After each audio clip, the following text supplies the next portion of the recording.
जम्बू द्वीप और उसके पर्वतों का वर्णन। कौष्टुकी ने पूछा, ब्रह्मन, द्वीप, समुद्र, पर्वत और वर्ष कितने हैं तथा उनमें कौन कौन सी नदियां हैं? महाभूत और लोकालोक का प्रमाण क्या है? चंद्रमा और सूर्य का व्यास, परिमाण तथा गति कितनी है? महामुने, ये सब बातें मुझे विस्तार पूर्वक बतलाइए। मार्कंडेय जी बोले, ब्राह्मण, समूची पृथ्वी का विस्तार 50 करोड़ योजन का है। अब उसके सब स्थानों का वर्णन करता हूँ, सुनो। महाभाग, जम्बू द्वीप से लेकर पुष्कर द्वीप तक जितने द्वीपों की मैंने चर्चा की है, उन सब का विस्तार इस प्रकार है। क्रमशः एक द्वीप से दूसरा द्वीप दुगुना बड़ा है। इसी क्रम से जम्बू द्वीप, प्रलक्ष, शालमल, कुश, क्रौंच, शाक और पुष्कर द्वीप स्थित हैं। ये क्रमशः लवण, इक्षु, सुरा, धृत, दही, दूध और जल के समुद्रों से घिरे हुए हैं। ये समुद्र भी एक की अपेक्षा दूसरे दुगुने बड़े हैं। अब मैं जम्बू द्वीप की स्थिति का वर्णन करता हूँ। इसकी लंबाई चौड़ाई 1 लाख योजन की है। इसमें हिमवान, हेमकुट, निषद, मेरु, नील, श्वेत तथा श्रृंगी ये 7 वर्ष पर्वत हैं। इनमें मेरु तो सबके बीच में है। उसके सिवा जो नील और निषद नामक 2 और मध्यवर्ती पर्वत हैं, वे 1-1 लाख योजन तक फैले हुए हैं। निषद से दक्षिण में तथा नील से उत्तर में जो 2-2 पर्वत हैं, उनका विस्तार क्रमशः 10-10 हजार योजन का है। अर्थात हेमकुट और श्वेत 90-90 हजार योजन तक तथा हिमवान और श्रृंगी 80-80 हजार योजन तक फैले हुए हैं। वे सभी 2-2 हजार योजन ऊंचे और उतने ही चौड़े हैं। इस जम्बूद्वीप के 6 वर्ष पर्वत समुद्र के भीतर तक प्रवेश किए हुए हैं। यह पृथ्वी दक्षिण और उत्तर में नीची और बीच में ऊंची तथा चौड़ी है। जम्बूद्वीप के 3 खंड दक्षिण में हैं और 3 खंड उत्तर में। इनके मध्य भाग में इलावृत वर्ष है, जो आधे चंद्रमा के आकार में स्थित है। उसके पूर्व भद्राश्व और पश्चिम में केतुमाल वर्ष है। इलावृत वर्ष के मध्य भाग में सुवर्णमय मेरु पर्वत है, जिसकी ऊंचाई 84,000 योजन की है। वह 16,000 योजन नीचे तक पृथ्वी में समाया हुआ है तथा उसकी चौड़ाई भी 16,000 योजन की है। वह शराव की आकृति का होने के कारण चोटी की ओर 32,000 योजन चौड़ा है। मेरु पर्वत का रंग पूर्व की ओर सफेद, दक्षिण की ओर पीला, पश्चिम की ओर काला और उत्तर की ओर लाल है। यह रंग क्रमशः ब्राह्मण, वैश्य, शूद्र और क्षत्रिय का है।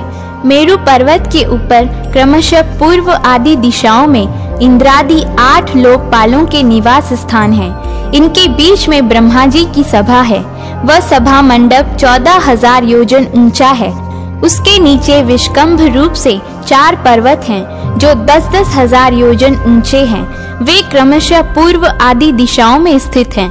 उनके नाम इस प्रकार है: मंदर, गंधमादन, विपुल और सुपार्श्व। इन चारों पर्वत के ऊपर 4 बड़े बड़े वृक्ष हैं, जो ध्वजा की भांति उसकी शोभा बढ़ाते हैं। मंदराचल पर कदम्ब, गंधमादन पर्वत पर जम्बू, विपुल पर पीपल तथा सुपार्श्व के ऊपर बरगद का महान वृक्ष है।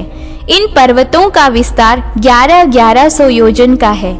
मेरु के पूर्व भाग में जठर और देवकुट पर्वत हैं, जो नील और निषद पर्वत तक फैले हुए हैं। निषद और पारियात्र ये 2 पर्वत मेरु के पश्चिम भाग में स्थित हैं। पूर्व वाले पर्वतों की भांति ये भी नीलगिरी तक फैले हुए हैं। हिमवान और कैलाश पर्वत मेरु के दक्षिण भाग में स्थित है। ये पूर्व से पश्चिम की ओर फैलते हुए समुद्र के भीतर तक चले गए हैं। इसी प्रकार उसके उत्तर भाग में श्रृंगवान और जारूधी नामक पर्वत है। ये भी दक्षिण भाग वाले पर्वतों की भांति समुद्र के भीतर तक फैले हुए हैं। द्विजश्रेष्ठ ये मर्यादा पर्वत कहलाते हैं। हिमवान और हेमकुट आदि पर्वतों का पारस्परिक अंतर 9-9 हजार योजन का है। इसे इलावृत वर्ष के मध्य भाग में मेरु की चारों दिशाओं में स्थित है। गंधमादन पर्वत पर जो जामुन के फल गिरते हैं, वे हाथी के शरीर के बराबर होते हैं। उनमें से जो रस निकलता है, उससे जम्बू नाम की नदी प्रकट होती है, जहाँ से जाम्बूनद नामक सुवर्ण उत्पन्न होता है। वह नदी जम्बू वृक्ष के मूलभूत मेरु पर्वत की परिक्रमा करती हुई बहती है और वहाँ के निवासी उसी का जल पीते हैं। भद्राश्व वर्ष में भगवान विष्णु हयग्रीव रूप से, भारतवर्ष में कच्छप रूप से, केतुमाल वर्ष में वराह रूप से तथा उत्तर कुरु में मत्स्य रूप से विराजते हैं। द्विज श्रेष्ठ, मंदर आदि 4 पर्वतों पर जो 4 वन और सरोवर हैं, उनके नाम सुनो। मेरु से पूर्व के पर्वत पर चैत्ररथ नामक वन है, दक्षिण शैल पर नंदन वन है, पश्चिम के पर्वत पर वैभ्राज वन है और उत्तर वाले पर्वत पर सावित्र नामक वन है। पूर्व में अरुणोद, दक्षिण में मानस, पश्चिम में शीतोद और उत्तर में महाभद्र नामक सरोवर है।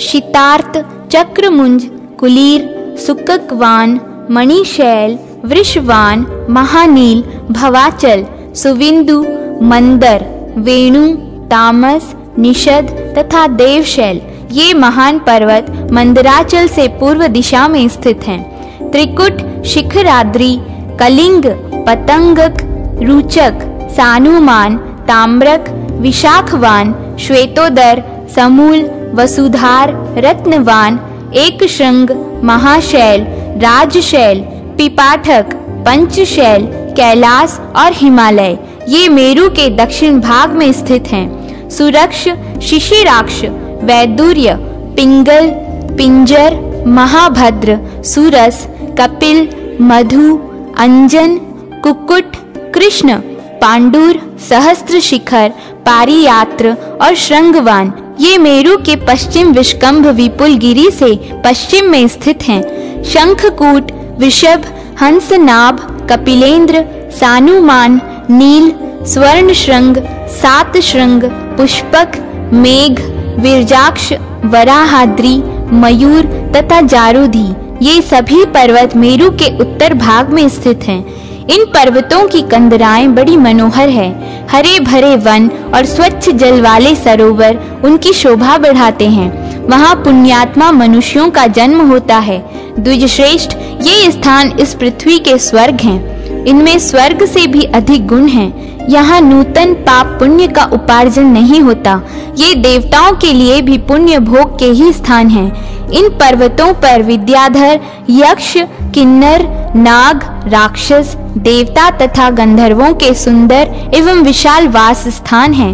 वे परम पवित्र तथा देवताओं के मनोहर उपवनों से सुशोभित हैं। वहाँ के सरोवर भी बड़े सुंदर हैं। वहाँ सब ऋतुओं में सुख देने वाली वायु चलती है। इन पर्वतों पर मनुष्यों में कहीं वैमनस्य नहीं होता। इस प्रकार मैंने 4 पत्रों से सुशोभित पार्थिव कमल का वर्णन किया है। भद्राश्व और भारत आदि वर्ष चारों दिशाओं में इस कमल के पत्र हैं। मेरु के दक्षिण भाग में जिस भारत नामक वर्ष की चर्चा की गई है, वही कर्म भूमि है। अन्य स्थानों में पाप पुण्य की प्राप्ति नहीं होती।